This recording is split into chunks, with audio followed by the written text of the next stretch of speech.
আজকের রেসিপিটি খুবই সাধারণ, সমস্ত বাঙালি ঘরেই থাকে সেই নস্টালজিয়ায় ভরা কাঁচা আমের মিষ্টি আচার। চলুন রেসিপিটি দেখে নিই। বাজার থেকে মোটা শাঁসওয়ালা কাঁচা আম আনবেন এবং যদি আমটি আগে থেকে কেটে রাখা থাকে তাহলে নুন দিয়ে একটু ভালো করে ধুয়ে নেবেন জলে, তাহলে কালো ভাবটা কেটে যাবে।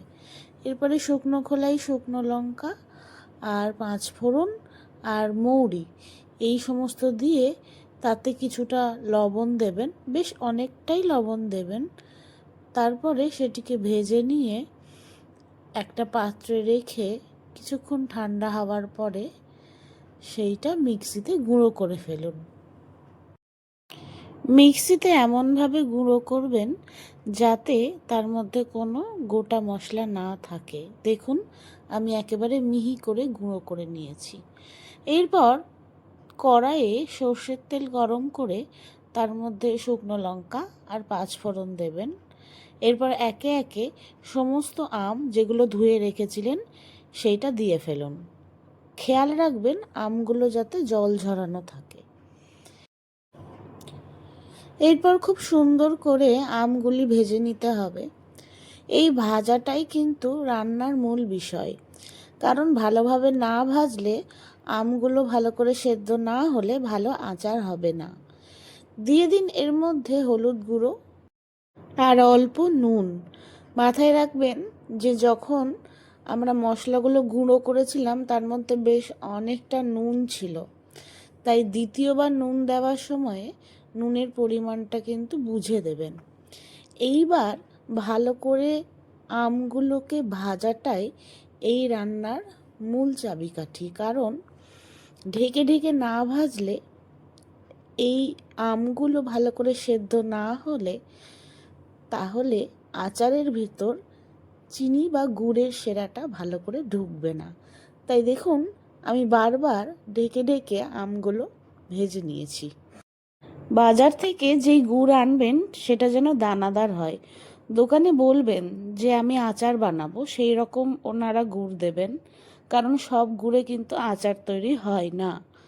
এই যে দেখুন, আমি বেশ অনেকটা পরিমাণ গুড় এর মধ্যে দিয়ে দিলাম। এখন ভালো করে গুড়টা আমের মধ্যে মাখিয়ে কিছুক্ষণ পাক দিতে হবে। মূলত গুড়ের মধ্যেই মিষ্টি আমের আচারের পাকটা হয়ে থাকে, যদিও এর মধ্যে আমরা চিনিও দেব। দেখুন, খুব সুন্দর করে গুড়টাকে মাখিয়ে নিচ্ছি।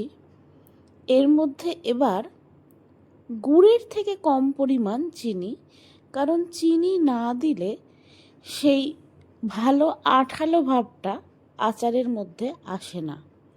তাই গুড় আর চিনির মিশ্রণেই মিষ্টি আচারটি তৈরি হয়ে থাকে। যদিও মাথায় রাখবেন গুড়ের ভাগটাই আমরা বেশি দিচ্ছি। এরপরে ঢেকে ঢেকে অনেকক্ষণ ধরে এই পাক দেওয়ার পদ্ধতিটাই আমাদেরকে আচার বানানোর ক্ষেত্রে শিখে নিতে হবে। দেখুন, এই যে আমরা ঢেকে দিলাম, এবার বেশ অনেকক্ষণ ধরে এই আমগুলো ফুটবে এই গুড় আর চিনির শিরার মধ্যে। দেখুন, অনেকখানি জল বেরিয়ে এসেছে। যতক্ষণ না এই চিনি আর গুড়ের শিরাটি শুকিয়ে আসছে ততক্ষণ আমরা ঢেকে ঢেকে এই আচারটি পাক দিতে থাকব। আমের শাঁস গলে গিয়ে চিনি আর গুড়ের শিরার সঙ্গে মিশে সেই আঠালো ভাবটা ধীরে ধীরে আসছে। এরপর আরও ভালো করে পাক দিয়ে আবার ঢাকনা দিয়ে কিছুক্ষণ ঢেকে রাখব। দেখুন, কড়াইয়ের গা থেকে ধীরে ধীরে এই মিশ্রণটি ছেড়ে যাচ্ছে, তার মানে বুঝবেন অনেকখানি হয়ে এসেছে। এরপর আমরা আগে থেকে গুঁড়ো করে রাখা সেই পাঁচফোড়ন, শুকনো লঙ্কা, নুন আর মৌরি যেটা আমরা গুঁড়ো করে রেখেছিলাম, এবার বেশ অনেকটা পরিমাণ আচারের ভেতর দিয়ে দেব। এটাই আসল মশলা।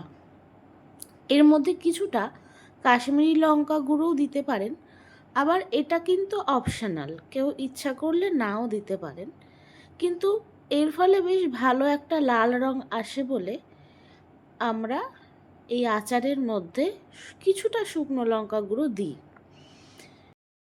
মিষ্টি আমের আচার প্রায় হয়ে এসেছে।